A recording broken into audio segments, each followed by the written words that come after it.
గురూజీ 72 గంటల్లోనే ఫోన్ లోని అద్భుతమైన జ్యోతిష్య పరిష్కారం చూపిస్తారు. నమ్మండి, నమ్మకపోండి, ఇది నిజం.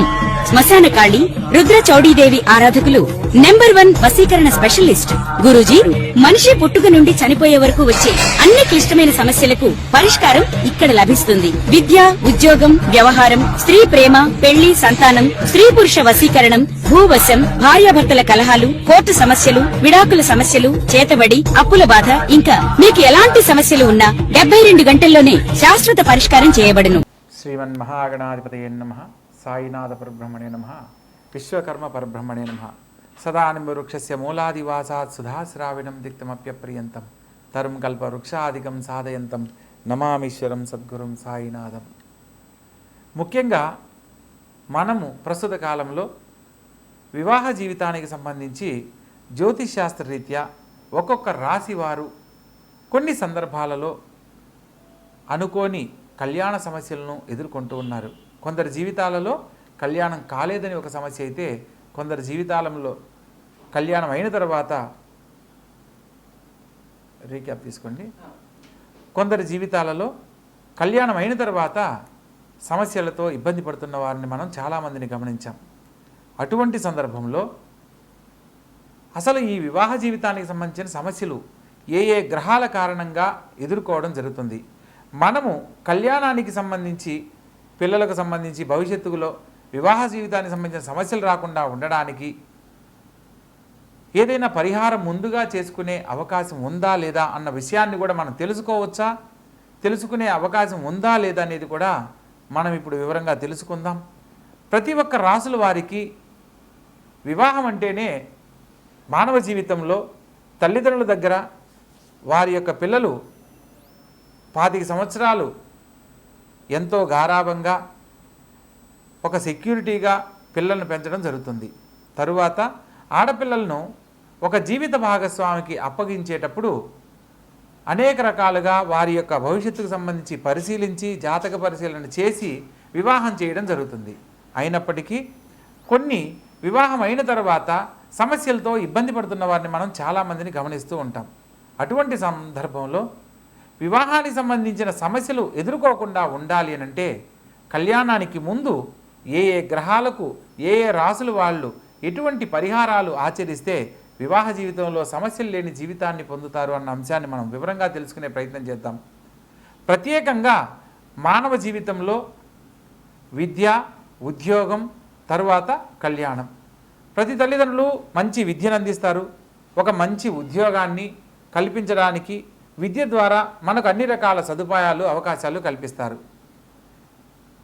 విద్యా ఉద్యోగంతో పాటు వివాహం అయిన తర్వాత వారికంటూ ఒక కుటుంబం, జీవితం ఏర్పడుతుంది. కాబట్టి ఆ వివాహ జీవితానికి సంబంధించి ఎటువంటి జాగ్రత్తలు తీసుకోవాలి, కళ్యాణానికి సంబంధించిన విషయాలలో మనం ఏ ఏ పరిశీలనలో సమస్యలు లేని జీవితాన్ని పొందుతారు అన్న అంశాన్ని తెలుసుకునే ప్రయత్నం చేద్దాం. ప్రత్యేకంగా ప్రతి ఒక్క కళ్యాణానికి సంబంధించి ప్రతి ఒక్కరి జీవితంలో వివాహానికి సంబంధించి వధూవర పొందనలు పరిశీలించేటప్పుడు వధూవర గణనమేళ చక్రం అని ఒకదాన్ని పరిశీలించి దాంట్లో అష్టకూట వర్గం అంటారు. 8 రకాల పాయింట్లలో అంటే నాడీకూటము, భగుటకూటము, రాశికూటము, నక్షత్రకూటము, వశ్యకూటము, ఇట్లా 8 రకాలను పరిశీలించి 36 పాయింట్లకు 18 పాయింట్లు వస్తే కళ్యాణానికి అనుకూలమని, 18 పాయింట్ల కంటే తక్కువ వస్తే కళ్యాణానికి అనుకూలం కాదని, కళ్యాణము 18 పాయింట్ల కంటే ఎక్కువ వస్తే చాలా ఉత్తమోత్తమైనదిగా భావిస్తూ ఉంటారు. కానీ జ్యోతిష్ శాస్త్రం ప్రకారము ప్రతి ఒక్కరి జీవితంలో వివాహానికి సంబంధించి వీరికి వివాహం చేయవచ్చు అని తెలుసుకోవడానికి ఒక సాధారణ పట్టిక మాత్రమే. ప్రత్యేకంగా సప్తమ స్థానాన్ని, కలత్ర స్థానాధిపతి ఉన్న స్థానాన్ని బట్టి మాత్రమే వివాహ జీవితంలో వారు ఎటువంటి స్థితిగతులు పొందగలరో వివరంగా తెలుసుకోవడానికి అవకాశం ఉంటుంది అనేది జ్యోతిష్ శాస్త్రం పరిజ్ఞానం ఉన్న మాలాంటి వారు మాత్రమే దీని గురించి పరిశీలనలో వివరంగా తెలియజేయడానికి అవకాశం ఉంటుంది. జ్యోతిష్ శాస్త్రంలో మనకు ఏదైనా ఒక పంచాంగం కొన్నప్పుడు అందులో వధూవర గణనమేళ చక్రమని వధువు యొక్క పట్టిక నిలువుగాను, వరుడి యొక్క పట్టిక అడ్డంగాను నిర్మాణం చేసి అందులో కొన్ని సంఖ్యల ఆధారంగా ఈ యొక్క లైన్కి ఆపోజిట్ లైన్లో వరుడి యొక్క నక్షత్రాన్ని బట్టి ఒక సంఖ్యను కేటాయించి వీరికి ఇన్ని పాయింట్లు వచ్చాయని చెప్పి చెప్పడం జరుగుతుంది. కేవలం పాయింట్లతోనే వివాహ జీవితాన్ని నిర్ణయించకూడదు అన్న సత్యాన్ని తెలుసుకొని వివాహానికి సంబంధించి వారి ఇరువురి జాతకాలలో సమస్యలు లేని జీవితాన్ని అందించాలి అంటే ఏదైనా జాతకంలో దోషాలు ఉన్నప్పుడు దోషాలను ప్రత్యేకంగా వాటి యొక్క పరిహారాలను ముందుగా తెలియజేసి ఆ తర్వాత వివాహం చేయడం వల్ల సమస్యలు ఉండవు అనేది తెలుసుకోవాలి. ప్రత్యేకంగా మనం ఇన్ని రకాలుగా చెప్తున్నాం, పాయింట్లను బట్టి పరిశీలన చేస్తాం. అదేవిధంగా జ్యోతిష్ శాస్త్రంలో జాతక చక్రాన్ని బట్టి పరిశీలన చేస్తాం. కానీ మరొక తెలుసుకోవాల్సిన విషయం ఏంటంటే ఎప్పుడైతే ఆడపిల్ల మెచ్యూర్ అవుతుందో పుష్పవతి అయిన తర్వాత ఆ రోజు ఉన్న నక్షత్రము చేసుకునే భర్త నక్షత్రం ఒకటి కాకూడదు. ఇది జ్యోతిషాస్త్రంలో సప్తమ స్థానాన్ని బట్టి మనం చెప్పడానికి లేదు. అదే వధూవరుల గణనవేల చక్రాన్ని బట్టి చెప్పడానికి లేదు. మనం ఎన్ని రకాలుగా చూసినప్పటికీ కూడా ఈ యొక్క విధానంలో కూడా అమ్మాయి యొక్క మెచ్యూర్ అయిన రోజు ఉన్న నక్షత్రము చేసుకునే భర్త నక్షత్రం ఒకటి కాకూడదు. అలా ఉన్నప్పుడు మాత్రమే వివాహం చేయాలి. అదేవిధంగా జన్మలగ్నానికి ఆ అబ్బాయి కానీ అమ్మాయి కానీ పుట్టిన జన్మలగ్నానికి అష్టమ లగ్నం అనేది వివాహానికి పనికిరాదు అన్న అంశాన్ని తెలుసుకొని వివాహం చేయాలి. ఊరికినే ఏదో పాయింట్లను చూసేసి వీళ్ళిద్దరికి కళ్యాణం సెట్ అయింది, అమ్మాయి నక్షత్రానికి అబ్బాయి నక్షత్రం సెట్ అయింది అనేది సరైన పద్ధతి కాదు. ఒక 100 ఏళ్ల జీవితాన్ని పిల్లలకు అందిస్తున్నాము అంటే దానికి విశేషమైన పరిశీలనలో మాత్రమే ఖచ్చితంగా వారికి అటువంటి వైవాహిక జీవితాన్ని అందించగలుగుతున్నాం. పూర్వకాలంలో కుటుంబంలో జాతకాల రీత్యా ఒక పెద్దవాళ్ళు అటు 7 తరాలు ఇటు 7 తరాలు వాళ్ళ యొక్క వంశాంకురాన్ని పరిశీలన చేసి ఆ ఇంటి పిల్లను కళ్ళు మూసుకొని వివాహం చేసుకొని సుఖ సంతోషాలతో జీవించిన వాళ్ళు ఉన్నారు. ప్రస్తుత కాలంలో 36 పాయింట్లకి 33 పాయింట్లు వచ్చి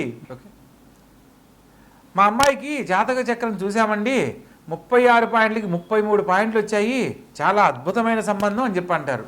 కానీ కరెక్ట్గా ఒక నెల గడిచేసరికి ఏమిటోనండి మంచి సంబంధం అని చెప్పి చేశాము, అబ్బాయి మంచివాడు కాదు, అబ్బాయి వాళ్ళ కుటుంబం మంచిది కాదు, అబ్బాయి వాళ్ళ తల్లిదండ్రులు మంచిది కాదు అని వెంటనే ఇలా మాట్లాడుతూ ఉంటారు.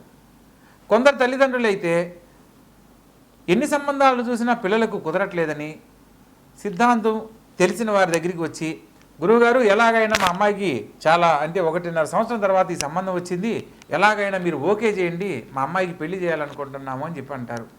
ఇక్కడ వీళ్ళు తీసుకునే తొందరపాటు నిర్ణయాల వల్ల వాళ్ళకేదో అవమానం జరుగుతుందనో పెళ్ళికి పోయినా మీ అమ్మాయికి ఇంకా పెళ్లి కాలేదని ఎదుటి వాళ్ళు ఎవరు అడుగుతున్నారని కనుక ఆడపిల్లకు పెళ్లి చేస్తే ఆ పాప సమస్యలతో ఇబ్బందికరమైన జీవితాన్నే పొందుతుంది. ఎందుకంటే అక్కడ ఏదో ఒకటి కాదు సంబంధం చేయాల్సింది.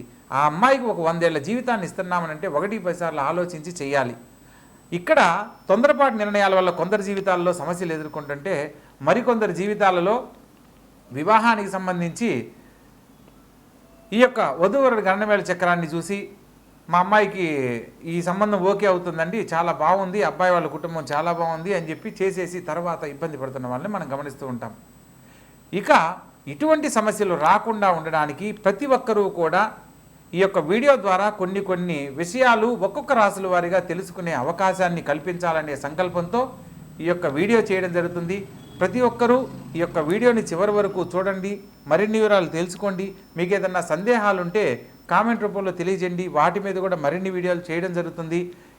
ప్రతి ఒక్కరి జీవితంలో ఆనందకరమైన జీవితాన్ని వివాహ జీవితం ద్వారా అందించాలనే మా యొక్క ఈ ప్రయత్నంలో చూసిన ప్రతి ఒక్కరూ కూడా దీన్ని తెలుసుకొని మరికొందరికి తెలియజేసే ప్రయత్నం చేయండి.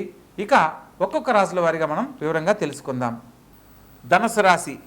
ఈ ధనుస్సు రాశి వారికి ప్రత్యేకంగా గురువు అధిపతి. గురువు అంటేనే దేవతల గురువు బృహస్పతి. గురువు అంటే జ్ఞానప్రదాత, విశ్వాసానికి, నీతి నిజాయితీకి, ధర్మానికి అధిష్టాన దేవుడిగా మనం చెప్పుకోవచ్చు. ప్రత్యేకంగా విశ్వాసపాత్రులై ఉంటారు ఈ ధనురాశి వాళ్ళు. కొన్ని సందర్భాలలో ఖచ్చితంగా మాట్లాడే స్వభావం ఉన్నప్పటికీ ఎదుటివారికి అర్థమయ్యే రీతిలో చెప్పగలిగిన వాళ్ళను ఈ యొక్క ధనురాశి జాతకులుగా చెప్పవచ్చు.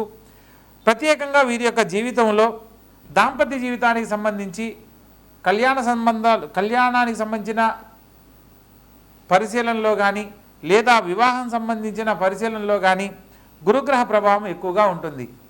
గురువు 6, 8, 12 స్థానాల్లో కనుక లగ్నాధిపతి 6, 8, 12 స్థానాల్లో కనుక ఉన్నట్లయితే ధార్మికత తగ్గడము, ఎమోషనల్ డామినేషన్ అనేది ఖచ్చితంగా జరుగుతుంది. అంటే నువ్వు ఇలా చేయకపోతే నేను ఇలా అయిపోతాను, లేదా నీకోసమే నేను బ్రతుకుతున్నాను, లేదా నువ్వు ఇలా చేస్తేనే నేను నీతో ఉంటాను అని ఎదుటివారి యొక్క వీక్నెస్ తెలుసుకొని వీళ్ళు ప్రవర్తించడం జరుగుతుంది. ఎందుకంటే వీరు చేసే తప్పును బయటపడకుండా, లేదా కొన్ని సందర్భాలలో భర్త యొక్క తప్పును సరిచేయాలనే పద్ధతిలో, లేదా భార్య యొక్క తప్పును సరిచేయాలనే పద్ధతిలో ఎమోషనల్ డామినేషన్ అనేది ఖచ్చితంగా ఈ యొక్క ధనుర్రాశి జాతకులకు జరుగుతూ ఉంటుంది.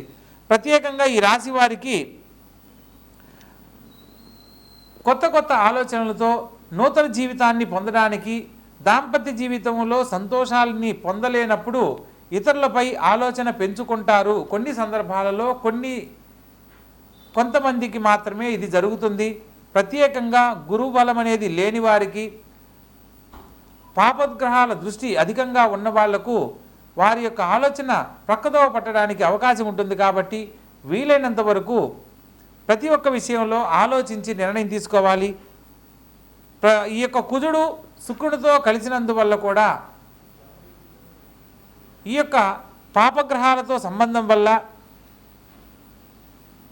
External marital అఫైర్స్కి దగ్గరవుతారు. ప్రత్యేకంగా ఇతరులకు ఆకర్షితులు అయ్యేందుకు ఎన్నో రకాలుగా ప్రయత్నం చేస్తారు. శుక్రుడు సప్తమంలో ఉన్నప్పుడు లేదా రాహువుతో కలిసిన దాంపత్య జీవితానికి సంబంధించి కొన్ని విషయాలలో ఇతరులకు దగ్గరవడము, అవి కుటుంబంలో తెలిసేలా కొన్ని సందర్భాల్లో ప్రవర్తించడము, కొన్ని సంబంధాలు బయటపడము, తద్వారా జీవిత భాగస్వామితో విరోధాలు ఏర్పడడం లాంటివి పరిస్థితులు ఎదురవుతూ ఉంటాయి. అదేవిధంగా రాహు యొక్క ప్రభావం వల్ల 7, 5, 12 స్థానాల్లో ఉన్నప్పుడు రహస్య ప్రేమలు, ఎమోషనల్ డామినేషన్ అనేది ఖచ్చితంగా జరుగుతుంది. రాహు శుక్రుడితో కలిసినప్పుడు ఈ రాశి వారికి తాత్కాలిక ఆనందాల కోసం ఇతరులకు దగ్గరయ్యే పరిస్థితులు ఏర్పడతాయి. చంద్రుడు పాపగ్రహ దృష్టితో ఉన్నప్పుడు లేదా 12వ స్థానంలో ఉన్నప్పుడు దాంపత్య జీవితంలో కొంత దూరాన్ని మెయింటైన్ చేయడము, తద్వారా కొంత శారీరక సంతోషాల కోసం ఇతరులకు దగ్గర లాంటి పరిస్థితులు ఎదురవుతూ ఉంటాయి. ఈ యొక్క ధనుర్రాశి వారికి ఖచ్చితమైన నిజాయితీగా ఉండే పద్ధతి అంటే ఎంతో ఇష్టపడతారు. ఎక్కడైతే ఖచ్చితంగా ఉండాలో అక్కడ ఎదుటివారు వారికి జీవితాంతం కలిసి ఉండవలసిన వారు లేనప్పుడు వీరి ఆలోచన ప్రకారము వీరి ఆలోచన విధానం మార్చుకునే ప్రయత్నం చేస్తారు. తద్వారా దాంపత్య జీవితంలో సమస్యలు తలెత్తడానికి కారణమవుతూ ఉంటుంది.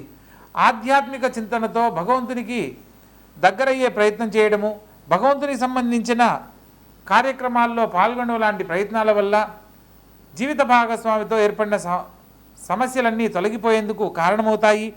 ప్రత్యేకంగా ఈ రాశివారు గురుగ్రహానికి సంబంధించిన మంత్రపఠనం ఓం దేవానాంచ ఋషీనాంచ గురుం కాంచన సన్నిభం బుద్ధిమంతం త్రిలోకేశం తం నమామి బృహస్పతిం అనే యొక్క గురుగ్రహ మంత్రం కానీ, ఓం బృం బృహస్పతియే నమః అనే మంత్రాన్ని కానీ ప్రతినిత్యము 16 సార్లు పఠిస్తూ గురుగ్రహాన్ని మనసులో ధ్యానించినట్లయితే జీవిత భాగస్వామికి సంబంధించిన ఎటువంటి సమస్యలున్నా తొలగిపోతాయి. ప్రత్యేకంగా గురుబలంతో, వివేకంతో వారు తీసుకునే ఆలోచన దాంపత్య జీవితంలో సమస్యలు లేని జీవితాన్ని కల్పించబడుతుంది అనేది సత్యాన్ని తెలుసుకోవచ్చు. ప్రత్యేకంగా జీవిత భాగస్వామితో నిజాయితీగా ఉండాలి. ఈశ్వరునికి గోముఖ జలాభిషేకం అంటే ఈశ్వరునికి అభిషేకం చేసే సందర్భంలో నందీశ్వరునికి కూడా అభిషేకం చేస్తూ నందీశ్వరుని యొక్క పాదాల దగ్గర అంటే గోముఖ భాగంలో శివలింగ స్థాపన చేసి గోవు మీద చేసిన జలాభిషేకం ఈశ్వరునికి సమర్పించబడేలా ఉండాలి. అలా కనుక అభిషేకం చేసినట్లయితే గురుగ్రహాన్ని యొక్క సంపూర్ణమైన ఫలితం లభిస్తుంది. వారి యొక్క దాంపత్య జీవితంలో సమస్యలు తొలగిపోతాయి.